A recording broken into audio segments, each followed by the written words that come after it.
Shalom dan selamat datang di YouTube channel GSJS Jakarta.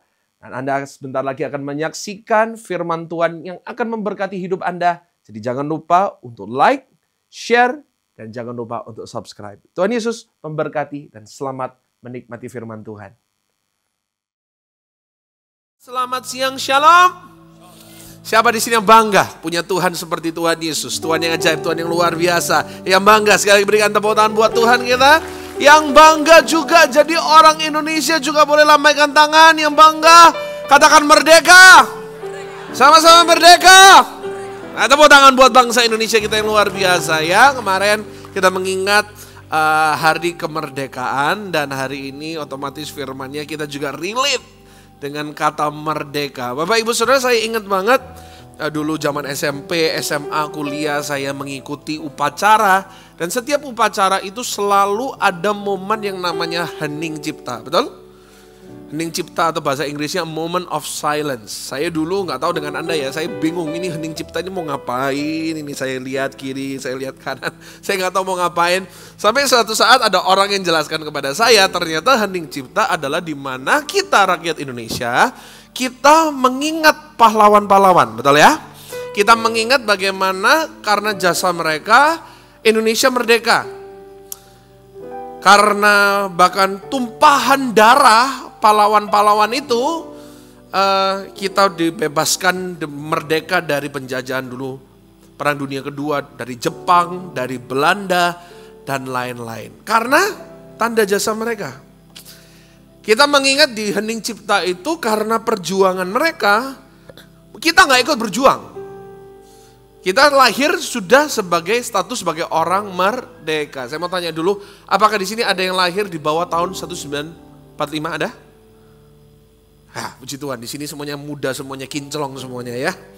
Tapi kita lahir sudah dalam kondisi kita sudah merdeka. Kita nggak ikut berjuang, kita nggak ikut perang, kita nggak ikut ngapa-ngapain. Kita hanya menikmati apa yang mereka sudah lakukan. Dan Bapak Ibu Saudara, saya boleh katakan, ini adalah gambaran and exactly how we are in Christ. Bagaimana kita di dalam Kristus. Bapak Ibu Saudara, karena pengorbanan Tuhan Yesus, karena Yesus sudah mati di atas kayu salib, Tuhan Yesus sudah disiksa dan menggantikan posisi kita di atas kayu salib itu, maka kita nggak ikut berjuang, kita nggak ikut mati, kita nggak ikut dihukum, tapi kita boleh katakan kita adalah orang-orang yang sudah merdeka dari hukuman yang kekal. Kita nggak ikut berjuang, kita nggak ikut dihukum, tapi kita mengatakan di dalam Kristus aku lebih dari pemenang. Dalam Kristus aku adalah anak Tuhan meskipun kita nggak layak, we don't deserve it. Tapi karena apa yang Yesus sudah lakukan, kita merdeka. Kita buka sama-sama Roma 8 ayat 37. Mengatakan demikian firman Tuhan. Tetapi dalam semuanya itu kita lebih daripada orang-orang yang oleh Dia yang mengasihi kita. Kita semuanya tahu ayat ini, bahkan kita sering menyanyikan. Kita lebih dari apa? Kita menyanyikan lagu ini. Tapi sedikit orang yang mengerti apa itu artinya lebih dari.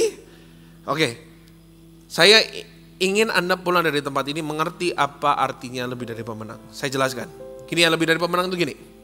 Saya kasih dari cerita aja supaya Anda gampang nangkapnya. Seorang petinju yang bernama Manny Pacquiao. Dia mau lomba di Las Vegas.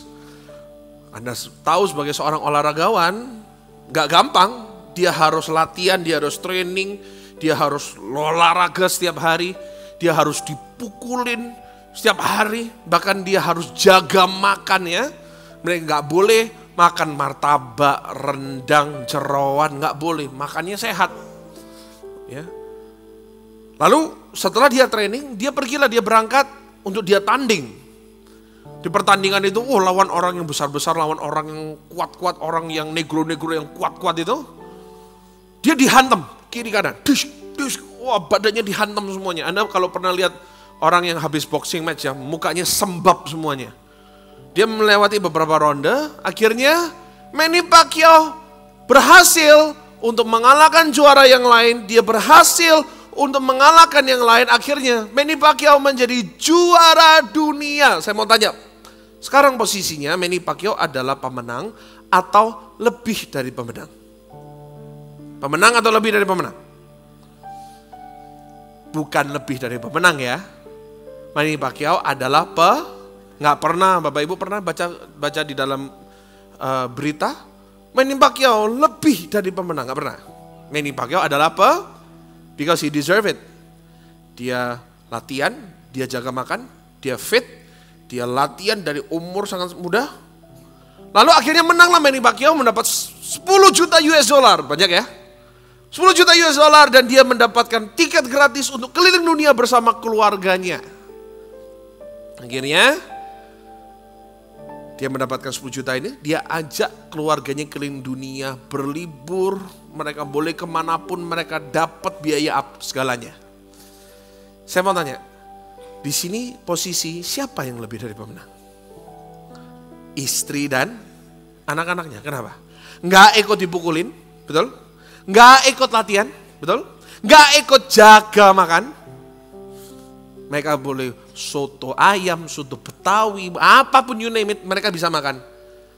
Tapi karena kemenangan yang dari Manny Pacquiao, mereka dapat menikmati apa yang Manny Pacquiao sudah dapat untuk mereka. Sampai sini paham ya? Artinya lebih dari pemenang. Yang di sini lebih dari pemenang itu bukan Manny Pacquiao-nya, tetapi keluarganya. Demikianlah kita di dalam Kristus. Di dalam Kristus kita nggak ikut berjuang nih. Di dalam Kristus kita nggak ikut menderita nih. Di dalam Kristus kita tidak ikut berjuang untuk kemerdekaan kita dari hukuman kekal. Enggak. Perbuatan kita, perbuatan baik kita tidak membuat kita merdeka dari hukuman yang kekal. Percayalah. Amal kita tidak membuat kita merdeka dari hukuman yang kekal. Enggak. Tetapi firman Tuhan berkata, di dalam Kristus kita mendapatkan hidup yang kekal. Yang percaya katakan amin. Itulah artinya di dalam lebih dari pemenang. Bukan kita yang melakukan, tapi kita dapat menikmati segala sesuatu yang Tuhan sudah sediakan. Penebusan, kemerdekaan dari dosa, masa depan yang indah dan penuh pengharapan. Semuanya sudah diperjuangkan oleh Tuhan Yesus. Dan saya catat, supaya di dalam Dia kita dapat menerima semua kebaikan Tuhan. Baca sama-sama di Galatia 3:13. Galatia 3:13 mengatakan apa? Baca sama-sama ya. Kristus telah dari kutuk hukum Taurat dengan jalan menjadi kutuk karena kita, sebab ada tertulis, terkutuklah orang yang digantung pada kayu salib. Klik. 1 ayat 14. Sama-sama. 1, 2, 3. Yesus Kristus telah membuat ini supaya di dalam Dia berkat Abraham sampai kepada bangsa-bangsa lain, sehingga oleh iman kita menerima roh yang telah dikatakan. Yesus Kristus membuat ini supaya, sama-sama katakan, di dalam Dia. Di dalam Dia. Bukan di luar Dia. Bukan di dalam perjuangan kita. Tapi di apa? Di dalam Kristus. Sama-sama katakan di dalam Kristus. Jadi Bapak Ibu Saudara, saya kasih berita baik bagi Anda. Kita adalah orang-orang yang sudah merdeka, kita adalah orang-orang yang sudah menang, dan kita adalah orang-orang yang sudah disediakan segala sesuatu yang baik. Berkat Abraham, berkat untuk masa depan kita. Sekali lagi, bukan karena perjuangan kita, tetapi karena perjuangan Tuhan Yesus di atas kayu salib. Semuanya sudah diselesaikan. Berikan tepuk tangan buat Tuhan. Hakim-Hakim 1 ayat pertama sampai yang kedua mengatakan demikian firman Tuhan. Ada satu kalimat yang cukup menarik di sini. Hakim-Hakim 1 ayat pertama sampai yang kedua. Sesudah Yosua mati, orang Israel bertanya kepada Tuhan, siapakah daripada kami yang harus lebih dahulu maju menghadapi orang Kanaan untuk berperang melawan mereka? Firman Tuhan, suku Yehuda lah yang harus maju. Sesungguhnya, sama-sama, sesungguhnya apa? Telah kuserahkan, tolong garis bawahi, telah kuserahkan negeri itu ke dalam tangannya. Kalau Bapak Ibu membaca, peperangan sudah mulai kan? Belum mulai. Peperangan bahkan belum dimulai. Mereka OTW untuk merebut tanah Kanaan, belum dimulai apapun, belum ada step 1 sama sekali. Tapi saya catat, perang belum dimulai. Tapi Tuhan katakan bahwa negeri sudah telah kuserahkan. Perang dimulai, belum dimulai. Tapi Tuhan berkata, peperangan itu sudah diselesaikan. It is finished. Sudah selesai. Dan Bapak Ibu Saudara, saya boleh katakan, inilah prinsip kita berdoa sebagai orang Kristen. Ya, inilah prinsip kita berdoa. Kita berdoa karena kita tahu Tuhan sudah menang. Kita berdoa bukan supaya menang. Kita berdoa karena Tuhan sudah menang bagiku dan Tuhan sudah menyediakan bagiku. Kita berjuang dalam hidup ini bukan supaya Tuhan memberkati kita. Tapi kita tahu Tuhan, di dalam Engkau sudah tersedia berkat Abraham bagi seluruh bangsa-bangsa dan termasuk aku juga. That's why aku berdoa dan aku berjuang bukan lagi dari titik start. Ya. Ini sebuah konsep yang Anda perlu mengerti sebagai orang Kristen. Anda sebagai orang Kristen, Anda tidak mulai dari starting line dan Anda berdoa dan berjuang untuk menuju kepada finish line. Bukan itu. Tapi di dalam Kristus artinya apa? Kita nggak di sini. Tapi Tuhan sudah menyelesaikan bagi kita. Tuhan telah menyerahkan bagi kita. Tuhan telah memenangkan bagi kita. Kita mulainya di mana? Kita mulainya di finish line. Kita hanya menerima semua anugerah kebaikan Tuhan. Perjuangan kita adalah kita mendapatkan apa yang Tuhan sudah sediakan bagi kita.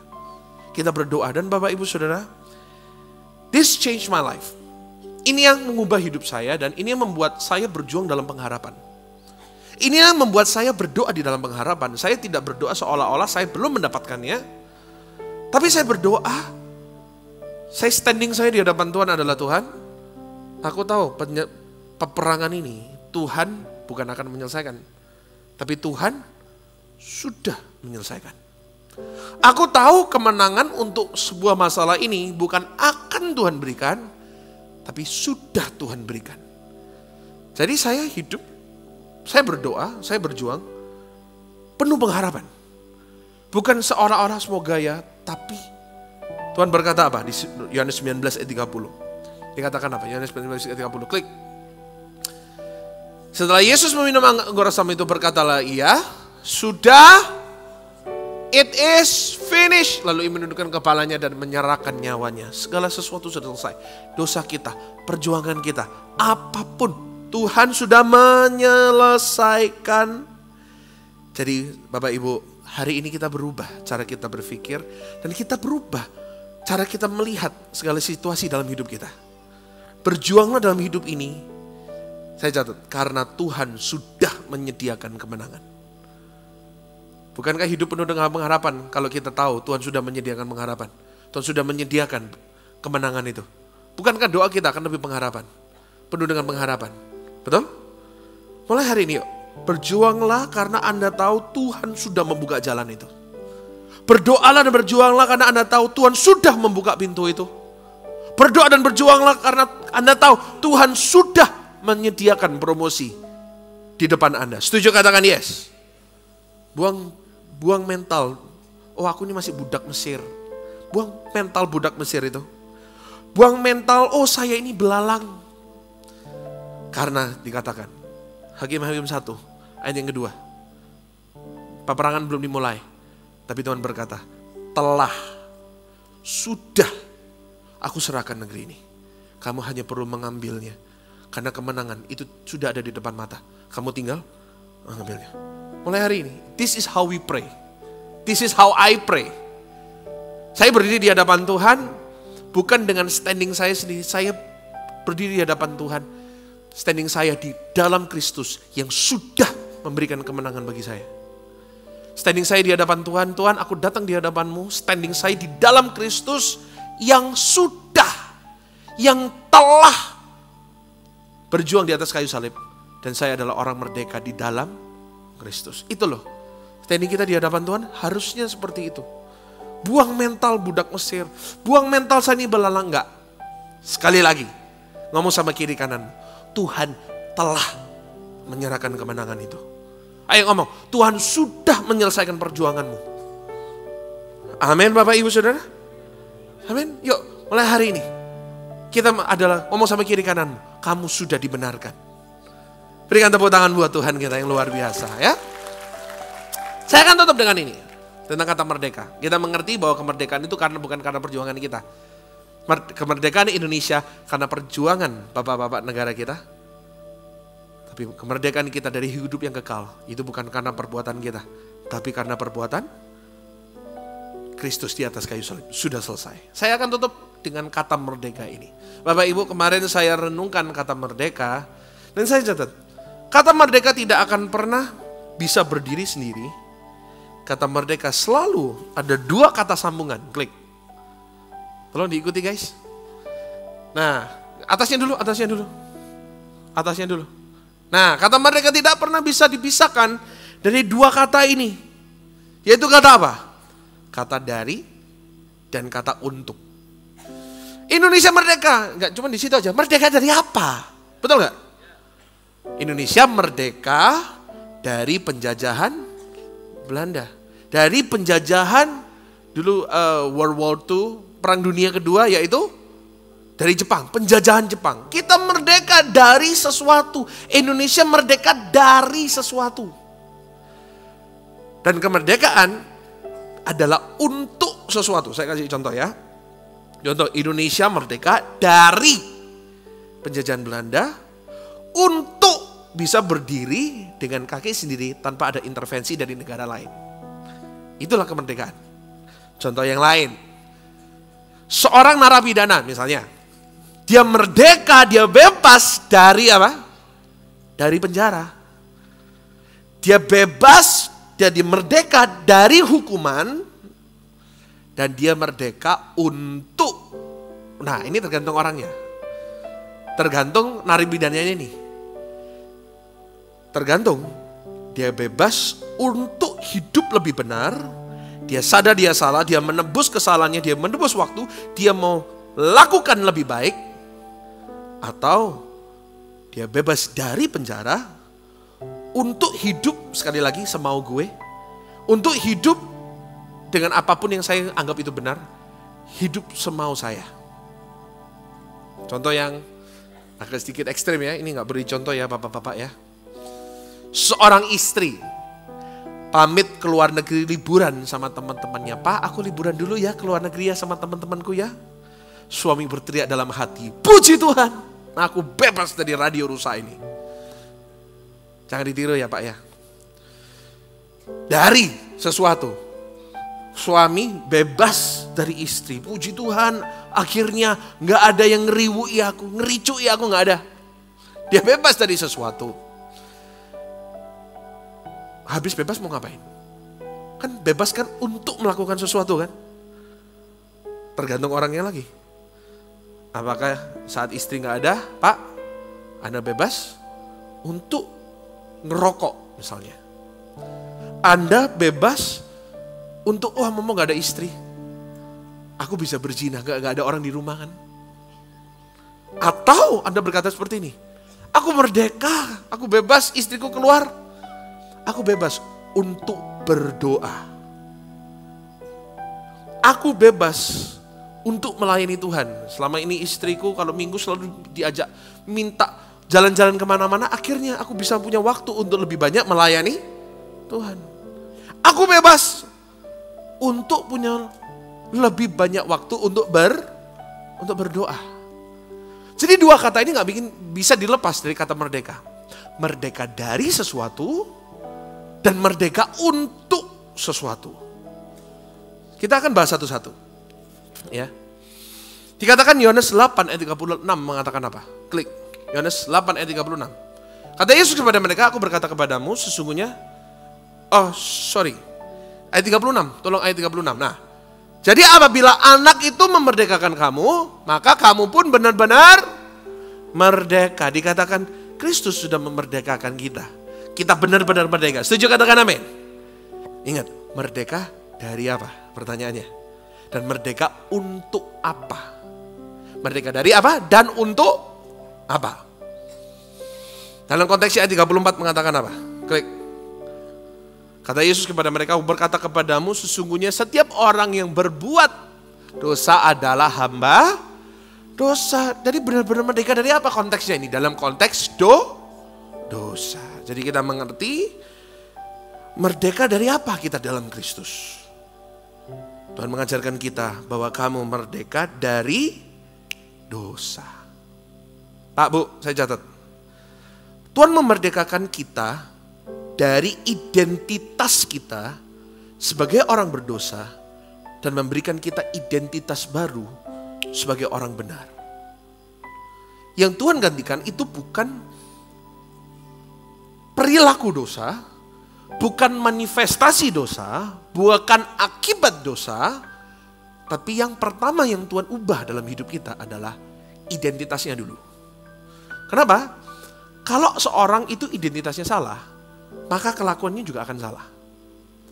Kalau orang itu identitasnya benar, dia akan melakukan sesuai dengan identitasnya. Gini, kalau Anda gambar diri Anda itu rusak, ya. Kalau di dalam diri Anda gambar diri itu rusak, dan Anda tidak mengerti siapa Anda di dalam Kristus, maka manifestasinya itu akan keluar di luar.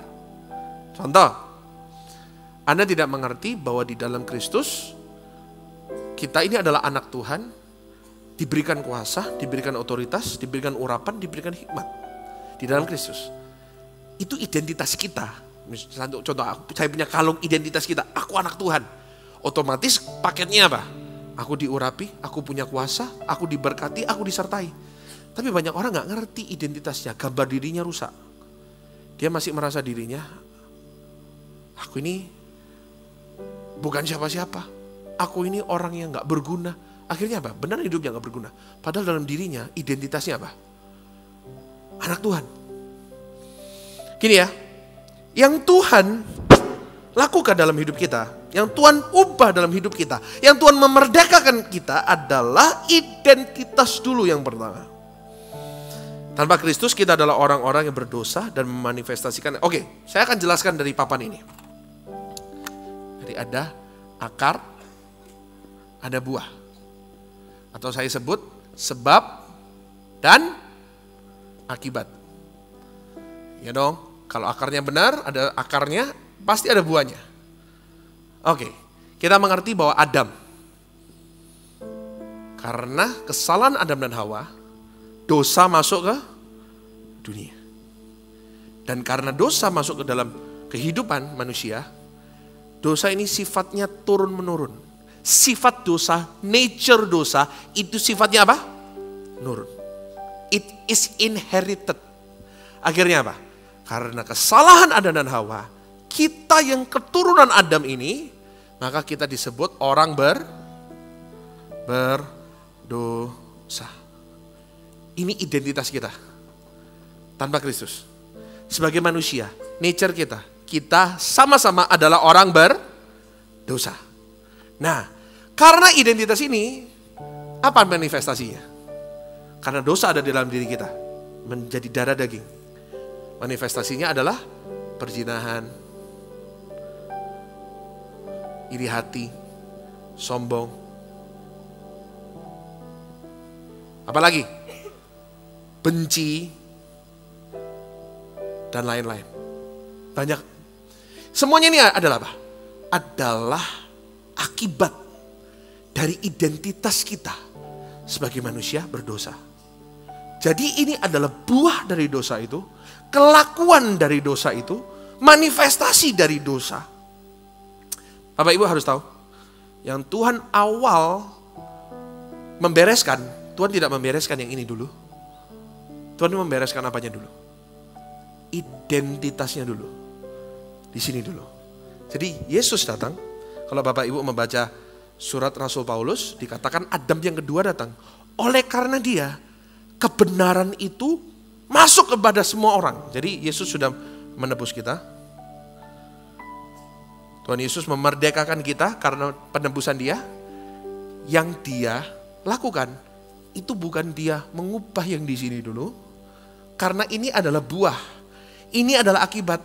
Yang Tuhan lakukan adalah dia masuk kepada akarnya dulu. Dia menebus kita.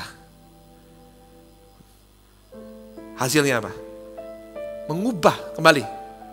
Dia mengubah identitas kita, bukan lagi sebagai orang yang berdosa, memberikan kita identitas baru.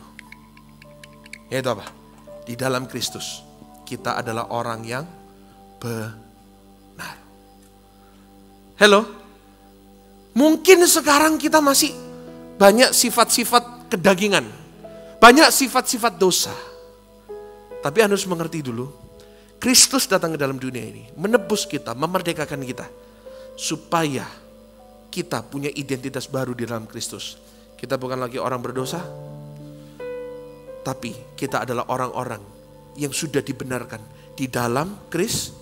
Baca sama-sama, 2 Korintus 5:21. 2 Korintus 5:21, klik. Dia yang tidak mengenal dosa telah dibuatnya menjadi dosa, karena kita supaya, baca sama-sama, supaya kita dibenarkan oleh ini yang Tuhan kerjakan. Tuhan membuat kita menjadi orang benar. Oke? Mungkin sekarang buahnya masih muncul. Pak, aku orang benar. Tapi kenapa kok dalam hidupku masih ada banyak sifat yang kurang benar, Pak? Oke, gini. Let's say pohon ya. Pohon, Anda cabut, misalnya pohon ini kurang berbuah, buahnya jelek di tanah ini. Lalu Anda cabut, Anda pindahkan ke tempat yang lain. Cep. Kadang, belum waktunya, buahnya juga bisa buruk. Buahnya juga bisa jelek. Tapi di waktunya, terus dipupuk, terus berakar, terus diairi. Maka yang akan muncul adalah apa? Buah yang benar. Nah, itu kita masuk yang poin yang kedua. Kita mengerti Tuhan membebaskan kita dari dosa. Membuat kita menjadi orang yang benar. Dan yang kedua, yang klik. Kalau Tuhan sudah membebaskan kita dari sifat dosa itu, maka yang kedua Tuhan memerdekakan kita. Kata yang kedua adalah apa? Dari dan untuk. Tuhan memerdekakan kita untuk melakukan perbuatan yang baik. Di sini Tuhan. Jadi Tuhan itu nggak kesininya dulu. Tuhan dari akar, maka saat kita berbuah di dalam Kristus, kita menjadi orang yang melayani Tuhan. Jadi orang yang punya buah roh. Kita adalah orang yang sabar dan lain-lain. Orang yang suka memberi dan lain-lain. Oke. Pertanyaan gini. Pak, saya mengerti dengan benar bahwa Kristus sudah memerdekakan aku. Tapi aku gak merasa aku sudah merdeka dari perbuatan salahku. Aku masih suka berzina. Dan kayaknya aku belum merdeka, Pak. Aku masih suka omong kotor. Aku masih suka marah-marah sama istriku. Aku masih suka kasar ngomong sama anak-anakku. Aku masih terperangkap dalam dosa, Pak. Oke. Saya yakin sebagian besar struggle kita di situ. Betul ya? Saya ingin merdeka, Pak. Dari semua sifat dari dosa ini aku ingin merdeka. Oke. Saya akan tutup dengan poin ini dan this is where it get interesting. Oke. Bapak Ibu masih ingat berapa waktu lalu saya khotbah di sini? Lalu saya menggendong teman saya. Siapa yang masih ingat? Oke, sebagian besar masih ingat. Dan saya itu rasa itu adalah sebuah perumpamaan yang tidak akan mungkin terlupakan sama jemaat. Karena gak ada pendeta yang mengangkat temannya di atas mimbar. Gak ada. Baru Andrew Gunawan aja. Oke? Saya berbicara tentang apa saat itu? Roh Kudus. Roh Kudus yang memampukan kita untuk melakukan yang kita tidak bisa lakukan. Roh Kudus yang memampukan kita untuk melakukan kehendak Tuhan di saat sulit bagi kita untuk melakukan. Roh Kudus yang memampukan kita untuk menghindari dosa di saat kita susah banget untuk menghindar dari dosa itu. Roh Kudus. Saya catat dulu di depan. Yuk, Tuhan Yesus naik ke surga, memberikan kita Roh Kudus. Ada nggak itu? Oke. Roh Kudus itu punya dua sifat dan saya boleh katakan ini sifat yang kontroversial, sifat yang dalam tanda kutip paradoks. Paradoks itu apa ya? Kalau Anda mengerti kata paradoks itu sesuatu yang controversial, sesuatu yang bertolak belakang satu dengan yang lain. Sifatnya Roh Kudus itu seperti apa? Ayo, 2 Korintus 3 ayat 17. Ya, 2 Korintus 3:17. Sebab Tuhan adalah roh, di mana ada roh Allah, di situ adalah apa, Bapak Ibu? Di situ ada kemerdekaan atau freedom.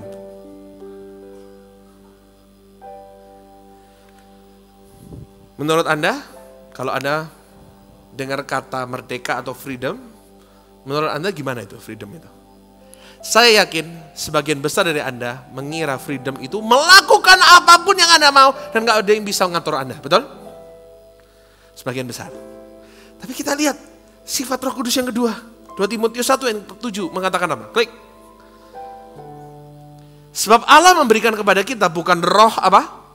Ketakutan, melainkan roh yang membangkitkan kekuatan, kasih dan apa itu tadi? Tertib alias disiplin. Pak, Bu, coba Anda lihat ke depan. Tolong kameranya liatin ke zoom out aja. Nah, coba Anda lihat ke depan. Menurut banyak orang, merdeka dan tertib adalah satu hal yang sangat kontroversial. Betul? Kalau Anda merdeka, Anda nggak mau tertib. Dan kalau Anda tertib, Anda nggak bisa merdeka. Betul ya? Coba tanya kepada anak Anda yang lagi liburan sekarang. Dek, kamu bebas ya dari sekolah, kamu lagi liburan nih 1 bulan. Tetap bangun jam 6. Tertib bangun jam 6. Apa nggak pore anaknya? Betul nggak? Karena menurut orang yang belum dewasa, tertib sama merdeka ini nggak pernah cocok. Kalau aku merdeka, berarti aku nggak mau tertib. Kalau aku harus mengikuti peraturan, aku harus tertib, berarti aku tidak bisa merdeka. Gini ya, firman itu banyak paradoksnya, dan firman itu saya boleh katakan tidak pernah kontradiksi satu dengan yang lain. Pasti ada penjelasannya, kenapa Roh Kudus memberikan kita merdeka satu sisi, tapi Roh Kudus satu sisi memberikan kita ketertiban. Saya catat dulu. Bagi orang yang belum dewasa, merdeka dan disiplin adalah sesuatu yang sangat kontradiksi.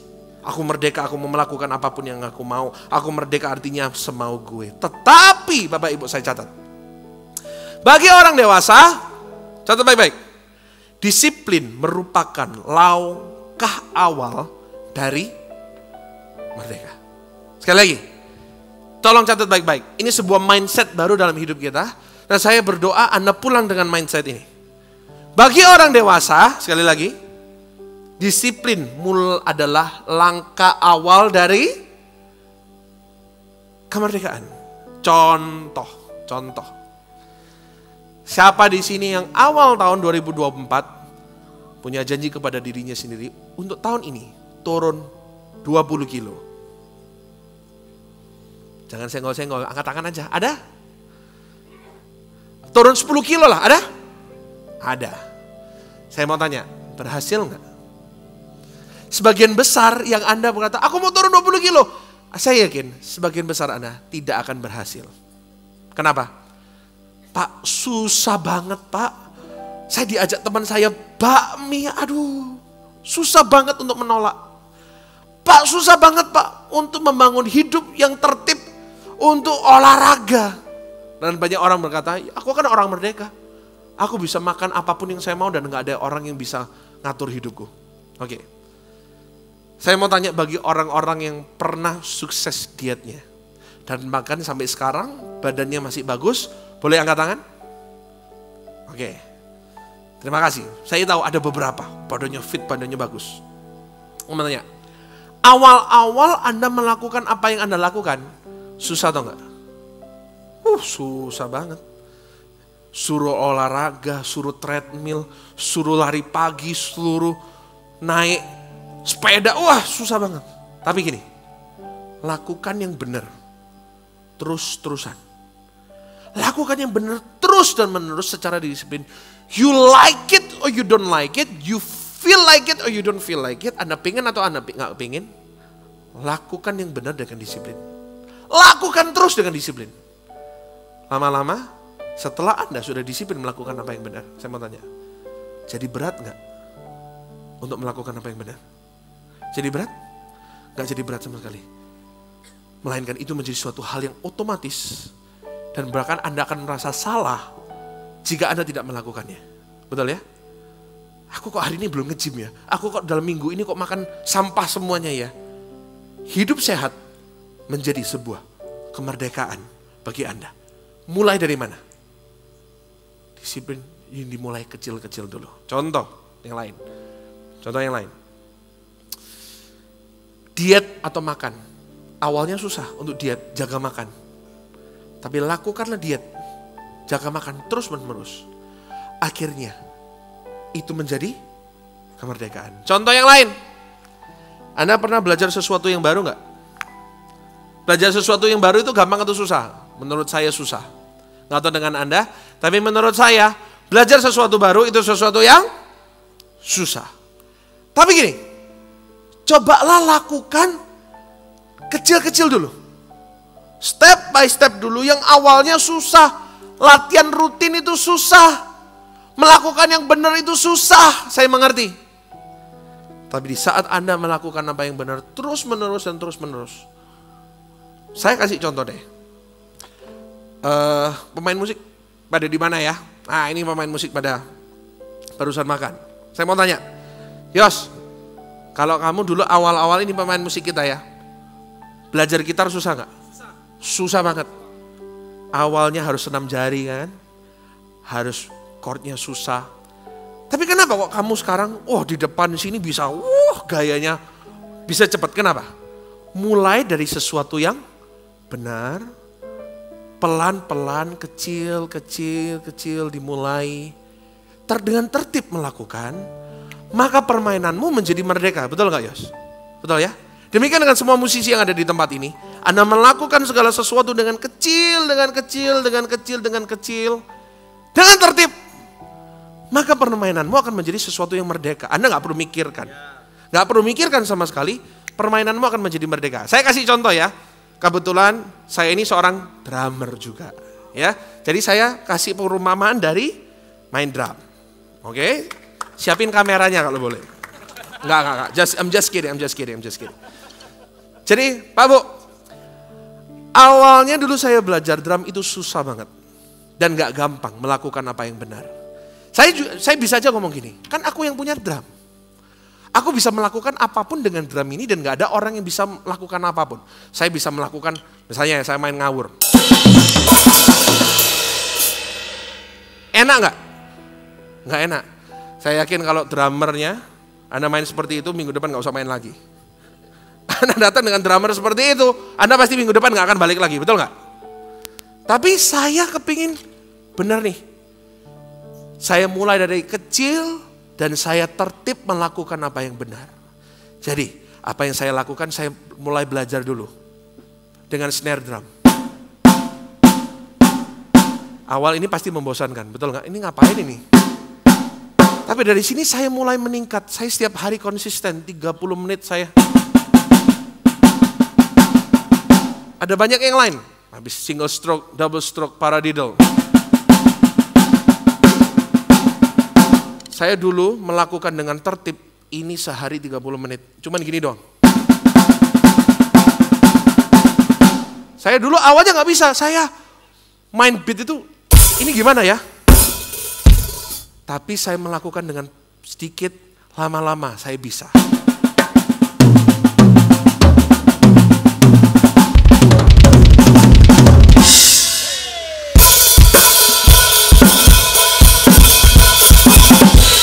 Saya melakukan ini tanpa mikir, saya melakukan ini di depan banyak orang, saya nggak mikir. Saya sambil khotbah,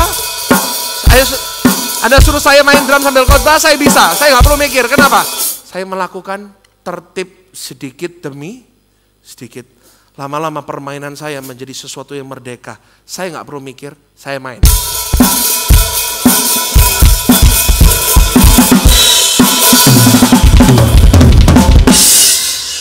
Saya bisa melakukannya dengan lancar, tanpa saya mikir, menjadi merdeka. Awalnya karena apa? Karena saya melakukan dengan tertib. Demikianlah. Tolong sampaikan poin yang terakhir. Jadi Bapak Ibu Saudara, kemerdekaan yang sejati itu apa sih? Kemerdekaan yang sejati itu bukan Anda bisa melakukan apa yang Anda inginkan dan gak ada orang yang bisa ngatur hidup Anda. Bukan. Saya catat. Saya akan memain musik WL semuanya, singers boleh maju ke depan. Tapi kemerdekaan yang sesungguhnya adalah Anda melakukan hal yang benar. Terus menerus. Sampai menjadi kemerdekaan untuk melakukan apa yang benar. Pak, Bu, apa yang Anda struggling hari ini? Contoh yang paling gampang. Baca Alkitab, gampang atau susah? Terima kasih kejujurannya. Orang jujur masuk surga, terima kasih. Tapi kalau Anda ingin rutin, dan itu menjadi sebuah habit, lakukan dengan tertib, sedikit demi sedikit, maka suatu saat Anda akan merasa, kok aneh ya, aku gak baca Alkitab, ada something wrong. Mulai dari mana dulu? Tertib melakukan hari demi hari. Karena Roh Kudus adalah roh yang memberikan ketertiban. Saat kita ingin tertib, Roh Kudus akan menolong kita untuk menjadi orang yang tertib. Membangun hubungan dengan Tuhan, untuk berdoa, itu gampang atau susah? Susah ya? Tapi lakukan. Konsisten doa. Anda setiap hari, silakan buka YouTube GSJS Music. Nah, silakan jangan lupa subscribe. GSJS Music. Anda setiap hari nyalain lagu itu. Saya sengaja di dalam lagu-lagu itu saya nggak kasih AdSense. Nanti AdSense ya, nggak ada iklan supaya Anda bisa saat teduh semuanya. Cetek. Setiap hari Anda berdoa nyanyi satu lagu aja. Lakukan dengan tertib. Maka saat teduhmu akan bukan menjadi beban, melainkan menjadi kemerdekaan. Apalagi Anda melayani Tuhan. Awal melayani Tuhan itu susah. Wah, aku harus tertib. Aku harus datang on time. Aku harus komitmen dan lain-lain. Susah. Tapi lakukan itu dengan tertib, sedikit demi sedikit. Maka di saat Anda gak tertib, itu justru menjadi aneh. Melakukan yang benar akan menjadi kemerdekaan. Apapun itu. Anda melayani Tuhan, Anda memberi, Anda hidup benar. Lakukan dengan tertib. Whatever you're going through, apapun yang sedang Anda. Dan bukan hanya dalam segala aspek dalam hidup ini. Punyalah mindset ini. Merdeka dan tertib itu bukan kontroversial. Justru saat Roh Kudus memberikan aku ketertiban, itu langkah awal dari aku mendapatkan kemerdekaan yang sesungguhnya. Pak, Bu, saya tidak perpanjang firman Tuhan lagi. Tapi saya berdoa, Anda mengerti, Anda belajar sesuatu yang baru dari firman Tuhan hari ini. Anda merdeka karena apa yang Yesus sudah lakukan untuk Anda. Anda merdeka dari dosa dan identitasmu bukan lagi orang berdosa. Tapi identitasmu adalah orang benar. Dan Roh Kudus, Tuhan memerdekakan kita untuk kita melakukan apa yang benar di mata Tuhan. Dengan cara gimana? Tertib melakukan apa yang benar every day. Lama-lama apa yang benar akan menjadi sebuah kemerdekaan dalam hidup kita. Berikan tepuk tangan buat Tuhan kita. Kita makin berdiri sama-sama. Terima kasih bagi Anda yang sudah menyaksikan tayangan dari GSJS Jakarta. Dan kalau Anda berada di sekitar Jakarta, di Jabodetabek, saya undang Anda untuk bisa menghadiri ibadah-ibadah onsite kami di Mall of Indonesia di Kelapa Gading dan juga di Pluit Village Mall. Dan saya percaya Anda pasti diberkati. So see you and God bless you.